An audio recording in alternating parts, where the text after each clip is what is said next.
Never has unemployment been so high for so long, and as a result, more than 16 million kids are living in poverty, the most since 1962. It's worst where the construction industry collapsed, and one of those places is Central Florida. We went there 8 months ago to meet families who'd become homeless for the first time in their lives. So many were living day to day that school buses changed their routes to pick up all the kids living in cheap motels. We called the story Hard Times Generation. Now, we've gone back to see how things have changed. It turns out some families are losing their grip on the motels and discovering that the homeless shelters are full. Where do they go then? Well, they keep up appearances by day and try to stay out of sight at night, holding on to one another in a hidden America, a place you wouldn't notice unless you ran into the people that we met in the moments before dawn. The story will continue in a moment.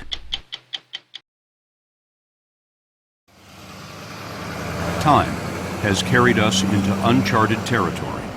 The Great Recession began December 2007, almost 1,500 mornings ago. If you were rushing to work this morning in Seminole County, Florida, it's not likely you'd notice the truck or hear the children getting ready for school. In the clear bin, we have dirty laundry. In that one, there's tools that we might need. All these bank bags are storage of this and that. Like shampoo. And over here is food. So you're really not heating up food so No. much. You're eating out of cans? Yep. This is the home of the Metzger family. Ariel, 15, her brother Austin, 13. Their mother died when they were very young. Their dad, Tom, is a carpenter, and he's been looking for work ever since Florida's construction industry collapsed. When foreclosure took their house, he bought the truck on Craigslist with his last $1,000. Tom's a little camera shy, thought we ought to talk to the kids, and it didn't take long to see why. How long have you been living in this truck? About 5 months. What's that like? It's an adventure. Yeah, that's how we see it. When kids at school ask you where you live, what do you tell them? When they see the truck, they ask me if I live in it, and when I hesitate, they kind of realize. And they say they won't tell anybody. And Yeah, it's not really that much of an embarrassment. I mean, it's only life. You do what you need to do, right? It's life for a lot of folks. The number of kids in poverty in America is pushing toward 25%, 1 out of 4. Austin and Ariel usually get cleaned up for school at gas stations. They find it's best to go to different ones every day so the managers don't get sore. Hi, Daddy. Before the bell, they blend in with more than 1,100 other homeless students in the Seminole County schools. At Castleberry School, we met 15 kids who'd been living in cars. With their parents' permission, they told us you don't get much sleep with your brothers and sisters in the back seat. But that wasn't the worst part. So we were really scared. So we'll stay up all night sometimes and watch over my mom and keep her safe. How many of you, show me your hands, were worried about your safety while you were living in the car?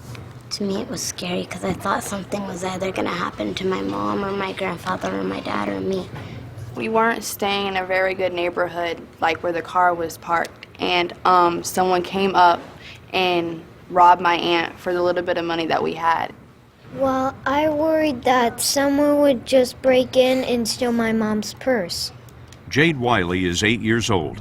She spent 3 weeks living in her car with her mom, her dad, 2 dogs, and a cat. Did you think you were ever going to get out of the car? I thought I was going to be stuck in the car. How'd you keep your spirits up? I was still praying to God that somebody let us stay in the hotel. And how did you get out of the car? Well, there's this nice lady named Beth, and then she gave us a lot of money so we could stay at the hotel, and now I'm staying at the hotel. She said that a nice lady named Beth came and gave the family money. Well, a nice community came I just delivered it. Beth Davalos runs programs for homeless kids in the Seminole County schools. This is the video that she shot when she found Jade's family. Well, we deal with it. Every day we deal with it when we live in the car. We're gonna go get you a hotel room now. How do you feel about that? Happy. When Davalos hears of a student on the street, she uses county money and donations to get temporary shelter in a motel. Good job. The money she had for Jade's family lasted only a month, so the Wileys and Jade are painting the rest of the motel in exchange for a room. But this is rare. Of all the homeless families in Florida, 2/3 are living on the street. I hear about it every week, every couple days. If they're not living in the car right now, they are avoiding it. Some of them don't even have cars to live in, or they recently got out of it. Why is it happening right now? The longevity of homelessness continues to rise. So people are running out of resources. The unemployment runs out, their savings run out, the family that lent them money does not have it anymore because they're looking at economic hardship. And before you know it, they find themselves living in their car because they just ran out of all options. Earlier this year, when folks heard about the homeless students in Central Florida, $4 million in donations poured in. Beth Davalos set up food banks in 41 Seminole County schools. They gathered up clothing for the kids and shelled out cash for motel rooms. I really appreciate it. $4 million is a lot of money, but think of this. Of all the families without shelter in America, 1/3 are in Florida. At Castleberry School, we sat down with the Coates family. Instead of 3 meals a day, we ended up doing 2 meals a day. And then there was this one day where we didn't have any more money, and that's how we ended up in the car. Last year, the Coates left Washington, D.C. for a new life in Florida, but the jobs dried up. When the savings went, Victoria and D'Angelo learned how to be homeless. They found out there's a checklist for living in a car. You want security, lighting, a place where you might be welcome, or at least a place busy enough to hide in. Walmart lots can be good, it depends on the manager. YMCAs mostly look the other way. D'Angelo settled outside a hospital emergency room. And we knew that through being there, we could at least brush our teeth in the morning, go to the bathroom if we need to in the middle of the night. And I'm sitting on a cooler in between our vehicle and another vehicle, just to make sure they're okay. Standing guard all night. Yep. D'Angelo, what does a man think about sitting on a cooler all night with his family in the car next to him? At that moment, I guess I feel less than a dad, I guess I can say, or as a husband, because I'm not able to provide for my family. Going into that car really did something to me. I felt helpless. I felt like I couldn't help my children. I am willing to bet that the whole time you were in the car, you didn't cry once, did you? Not in front of these guys. When it came time to put the girls in school, the school must have asked you for an address. That, okay, well, you have these boxes to choose, and you had one that said shelter. You checked the shelter box? Yeah. There was no box for car. No. So you lied to them. Basically. You do what you have to do. There was not an option to take my girls away. I wonder if some of these families are hiding from the system, hiding from you. Yeah. Because as one woman put it to us today, she said, I was afraid that if they found out we were living in the car, the state would take my children away from me. Yeah, they're scared. They're very scared. And the reality is, if the state found them in a car, their children could be taken away and put someplace safe for now. But when we find them, we can put them someplace safe. The Coates tried to go someplace safe. They called every shelter in the area, but they were all full. After 10 days in the car, the only thing in the bottom of the cooler was an orange. So Victoria started calling again. And we called each and every one of them.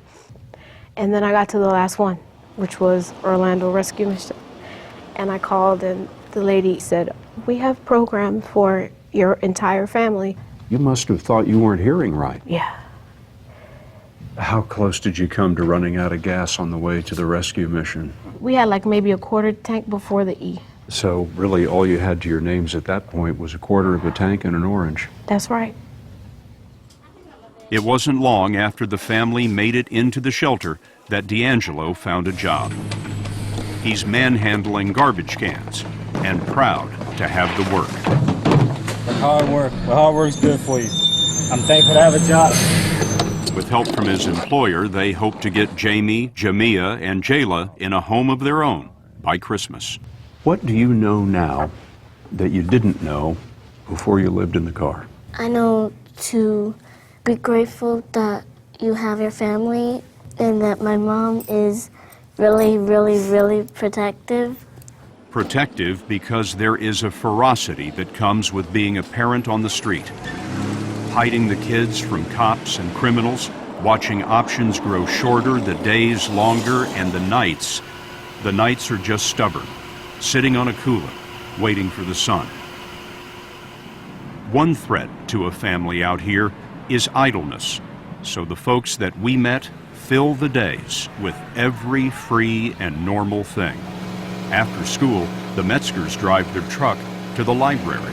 Because they've got the computers that we can use and light and all that. I wonder what education means to you two. I mean, It's everything. It is everything to us. I plan to be a child defense lawyer. If I focus on my studies, I have that opportunity. The American dream is durable, and there is something about growing up in a truck that makes you believe in it all the more. As we tagged along with the Metzgers, they told us they liked the truck better than a motel, and they wanted to show us something they've been doing in the evenings. They're acting in a community theater, a free and normal thing. On stage, they had a chance to be somebody else, but what struck us most was that they were just as happy in their roles as the Metzgers.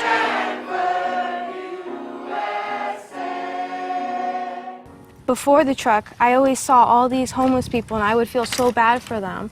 And then as soon as we started living in the truck ourselves, I've seen even more. And I just feel so bad. And even though I'm homeless myself, I want to do as much as I can to help them get back up on their feet.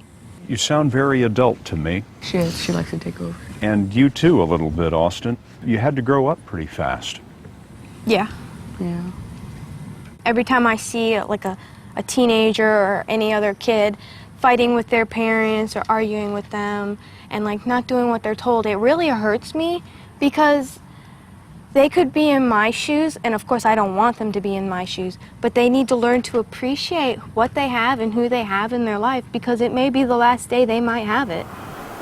At the end of this day, when the play was over and the kids were ready for bed, Tom Metzger judged the lighting behind the theater and decided this was as good a spot as any in Seminole County to make a home for the night. Go to 60minutesovertime.com to see how Scott Pelley's team found the families for tonight's story. Sponsored by Lipitor.